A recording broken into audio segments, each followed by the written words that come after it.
Hey guys, since we're getting to the end of Unit A, I know there's been a lot of information, so I wanted to help you review a little bit.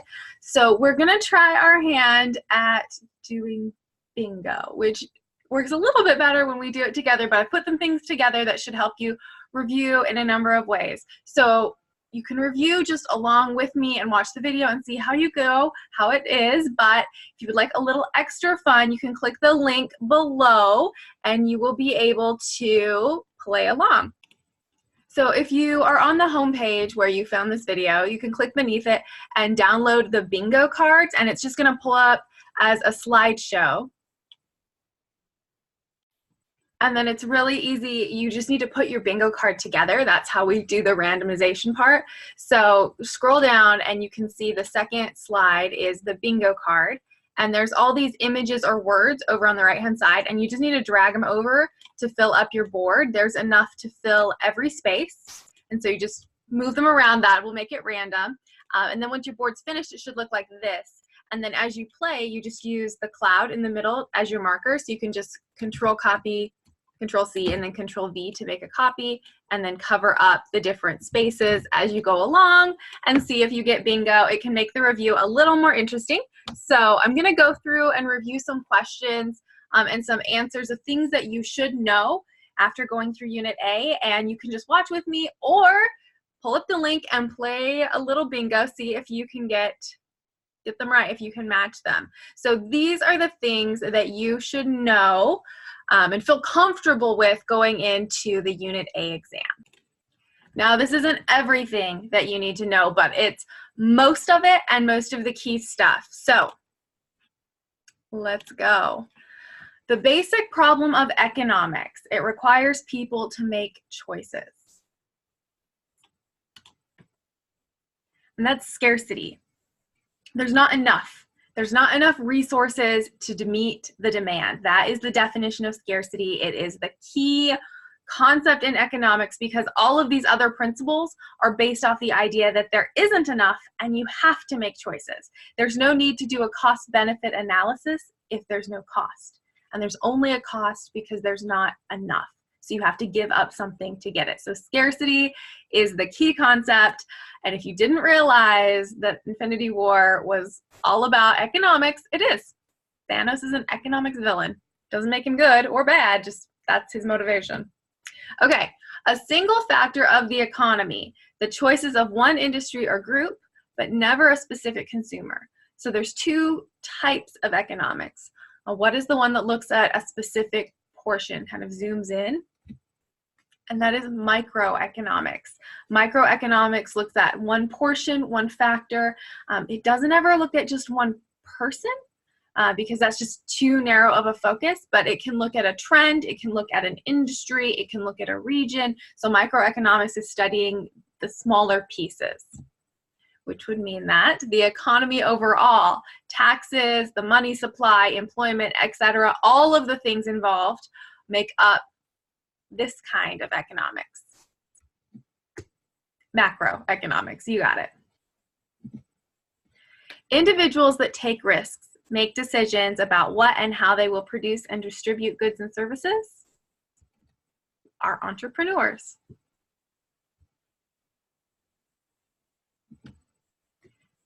Okay, this includes land, labor, capital, entrepreneurship used to produce new goods or services. So collectively, we call these things the factors of production.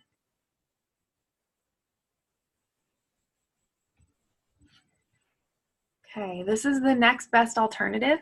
The one thing you would have done instead. It's what is given up when you make a choice. This is why you can't sleep in and get up early at the same time. This is the trade-off. It's not all the other choices. It's just the next best one.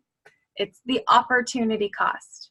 Remember, she doesn't give up all the guys in Pan Am. She just gives up Gale. It's that next best alternative. Okay. So this is the measurement of the benefit that arises from an increase in an activity or doing the next one. It's how much you're going to enjoy a second piece of pie compared to the first piece. If it's greater than the cost, you should keep doing it. Okay, because remember, economics is all fueled by this idea of making rational choices. We're looking to get the greatest benefit at the least cost, and if we're measuring that benefit from one to the other, it's going to be marginal benefit, which means if we're measuring the cost from one to another, it would be the marginal cost. And if the benefit is greater than the cost, you should keep doing it. It's worthwhile, okay? If the benefit is greater than the cost, you do it. If the cost is greater than the benefit, there's really no incentive to keep doing it. You should stop. Okay, scarcity forces people to make something. So for a business, that could mean having to make a choice between hiring new people or buying someone to handle their social media. The resource that's limited for them is the money. And so the business has to make a choice. They have limited funds. Do they spend them on employees? Do they spend them on an influencer marketing campaign? They have to make choices. I couldn't think of a good picture for this, but they have to make choices because we deal with scarcity, because we have limited money or limited time or limited space or limited abilities. We have to decide what is going to be the best thing to do. So we have to make choices. Okay, when you are trading money for goods or services, money is acting as a something. There are three functions of money, three things it does. And when you trade money for goods and services, when you buy stuff, money is acting as a medium of exchange. You are trading that money for a good or a service. It's a medium of exchange.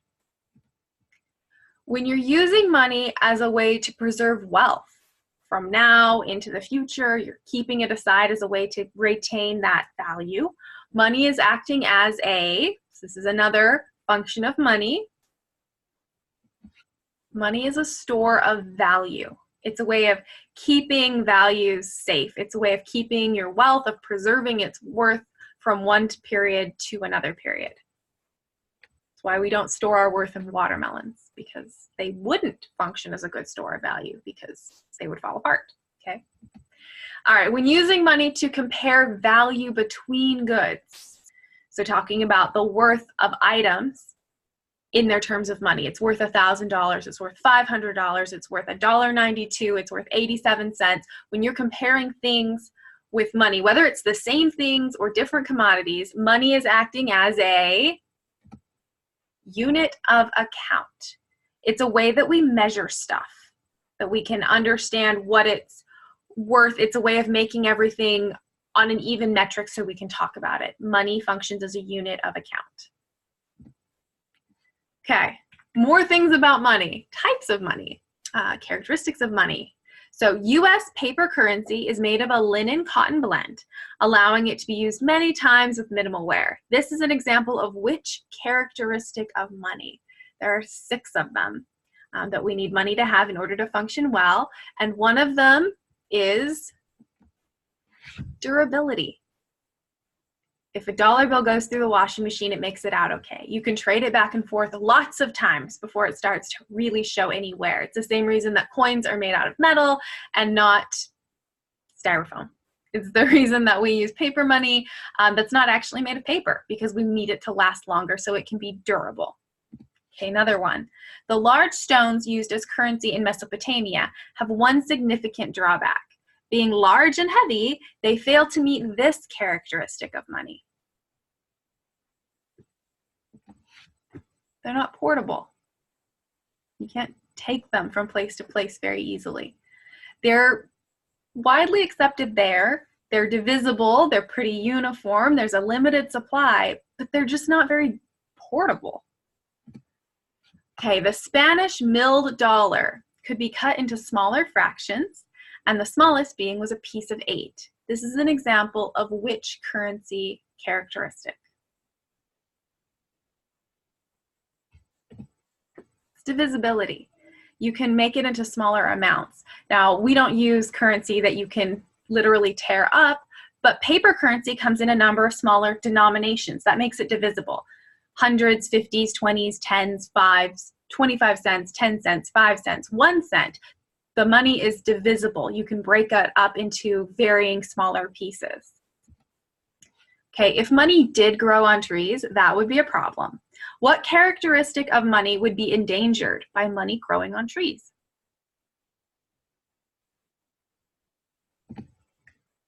It wouldn't have a limited supply. You could just grow more. We need money to have a limited supply. It affects the value.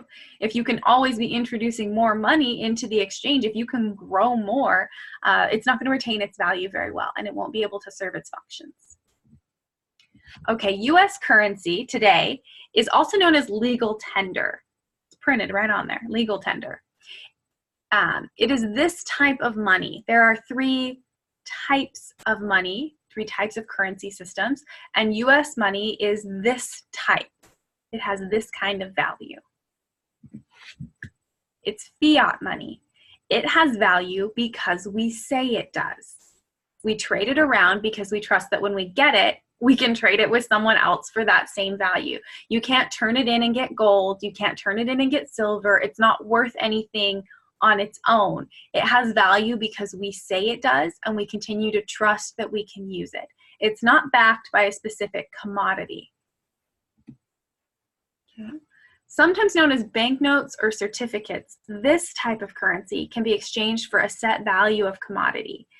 Usually it's gold or silver. So what kind of money system is that, where you can turn in the currency to get some kind of a commodity? It's called fiduciary money, which is a great name. But that's what the US had for a long time. Our money was backed by gold. Our money was backed internally by silver, and you could exchange a dollar bill. It would say it was a silver certificate, and you could get so much silver or so much gold. That kind of a money system works well if people have confidence in the commodity that's backing it, whether it's gold or silver. But if there's changes in the commodity, like there's a gold rush and suddenly there's a lot more gold available, that's going to affect the value that money has.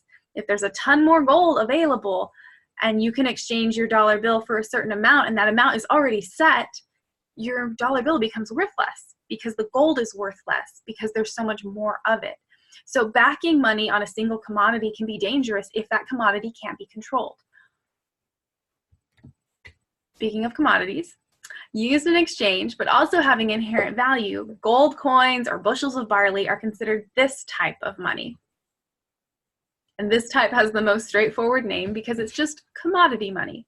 So things that are inherently worthwhile, things that have value on their own, like buckets of diamonds, but then you also trade them for other things. So that's commodities, things that are of worth on their own being used as exchange. So we call it commodity money. Can you think of anywhere where you use commodity money?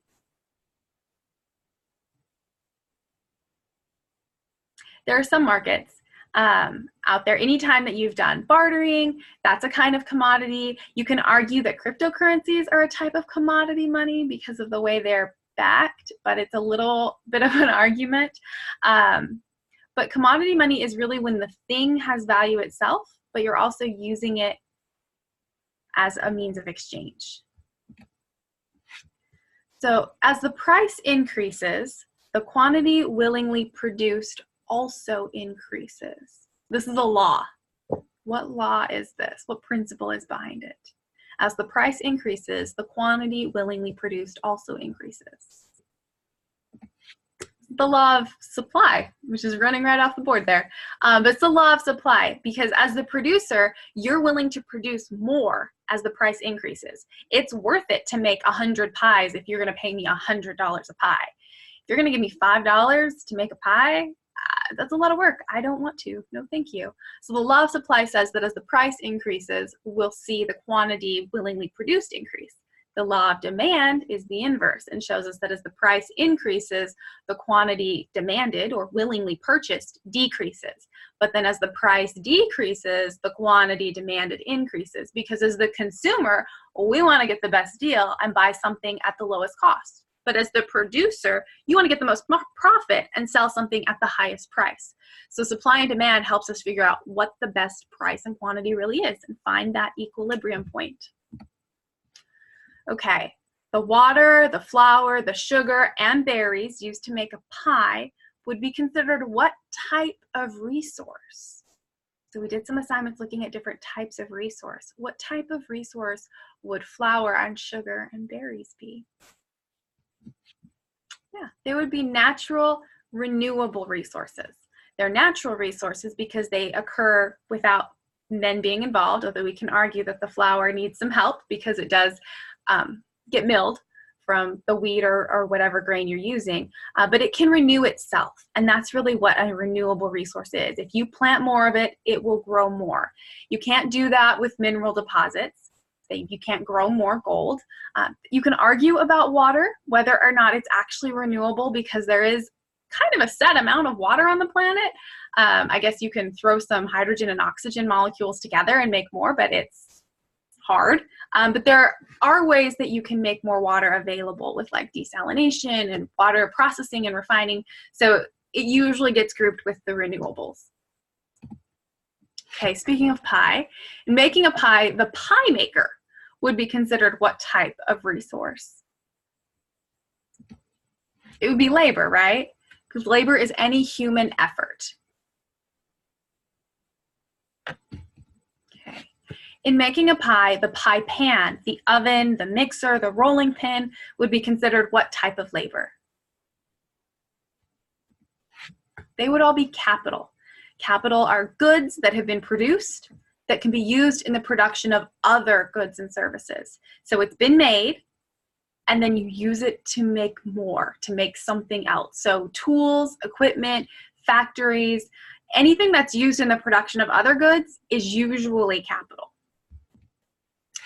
Okay, the water diamond paradox. It depends on the situation. It's going to come down to how you're defining value, because you can argue that water is precious and it will save your life and it would be worth more than the diamond.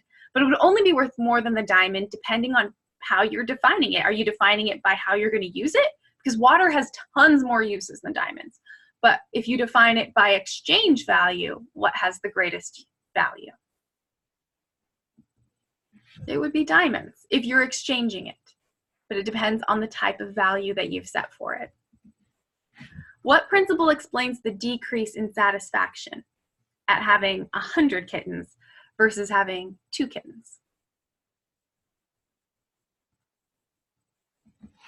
It's the law of diminishing returns. And we spent time talking about it with benefit meaning satisfaction, but it can also mean benefit in production. If you add 3 lawnmowers to your lawn mowing business, you're not necessarily going to cut more lawns because they're still just you. If you study for 15 hours, it maybe won't be as effective at hour 15 as it was at hour 1 because you're exhausted now. So the law of diminishing returns is that idea that you can continue to add, but at some point you're not going to continue to benefit. There's going to be a decrease. So figuring out where that point is. Which value theory would explain the total worth of a sandwich being at the effort that went into making it? The effort to grow and harvest and mill the ingredients. What value theory would put the weight on that effort? Be the labor theory of value, which ascribes the worth of things to the total human effort involved in their production. Okay, that is it. That is not everything you need to know, but it's most of it. If you're still uncertain, you can always go over the study guide again. You're checking for understandings because the questions come from there. Watch this video again and play the bingo card and see if you can match all the pictures and know all the answers. And let me know if you have specific questions. Thanks.